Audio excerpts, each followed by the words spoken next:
Watu wengi wanadhani hawana bahati kwa sababu wanaangalia maisha yao kwa kulinganisha na ya wengine. Lakini ukweli ni kwamba kuna uwezekano mkubwa sana wewe tayari una bahati kuliko watu wengi duniani. Tatizo ni kwamba bado tu haujajua jinsi ya kuitambua. Na ukishindwa kuitambua, utaendelea kujiona uko nyuma, hata kama kwa uhalisia uko mbele. Katika video hii, nitakuonyesha ishara 8 zinazoonyesha wewe una bahati kuliko unavyodhani, na baadhi yake zinaweza kukushangaza kabisa. Hakikisha unaangalia video hii mpaka mwisho, kwa sababu ishara ya mwisho ndio watu wengi huipuuzia, lakini ndiyo yenye maana kubwa zaidi. Kumbuka, bahati hapa haimaanishi pesa tu. Ni hali ya maisha, akili yako na nafasi ulionayo ambayo wengine wangetamani kuwa nayo. Tuanze. 1. Una afya na unaweza kuamka kila siku. Hii watu huichukulia poa sana mpaka siku wanapoipoteza.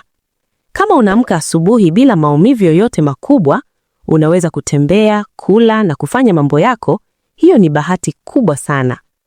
Wapo watu wengi ambao wangetoa kila kitu walichonacho ili tu waipate hali hiyo. Lakini wewe unayo na unatamba nayo. 2. Una amani ya akili mara nyingi. Kama unaweza kukaa bila stress kali, bila hofu inayokutafuna kila muda, una kitu cha thamani sana. Watu wengi pesa wanayo, lakini hawana amani ya akili. Saikolojia inaonyesha wazi, amani ya ndani ni moja ya vitu vigumu zaidi kuvipata. Ni bahati iliyoje wewe kuwa nayo. 3. Una watu hata wachache wanaokujali. Sio lazima uwe na marafiki wengi, lakini kama kuna mtu hata mmoja anayekujali kwa dhati, hiyo ni bahati. Watu wengi wanaonekana wako na watu wengi, lakini ukweli ni kwamba wako peke yao, kwa sababu hakuna anayewajali licha ya wingi wa watu walionao. 4. Una uwezo wa kujifunza na kubadilika. Kama unaweza kusikiliza, kuelewa na kubadilisha maisha yako polepole, uko mbele sana. Watu wengi sana wamekwama sio kwa sababu hawana uwezo, bali hawako tayari kubadilika. 5.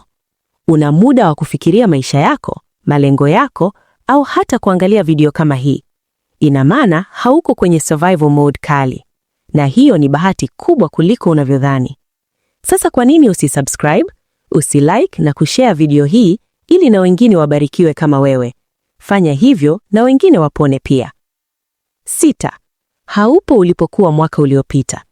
Hata kama hujaona mafanikio makubwa, lakini kama kuna kitu kimebadilika, mtazamo wako, maamuzi yako au nidhamu yako, hiyo ni progress. Na progress ni ishara ya bahati ambayo watu wengi hawaioni. 7. Una uwezo wa kuchagua.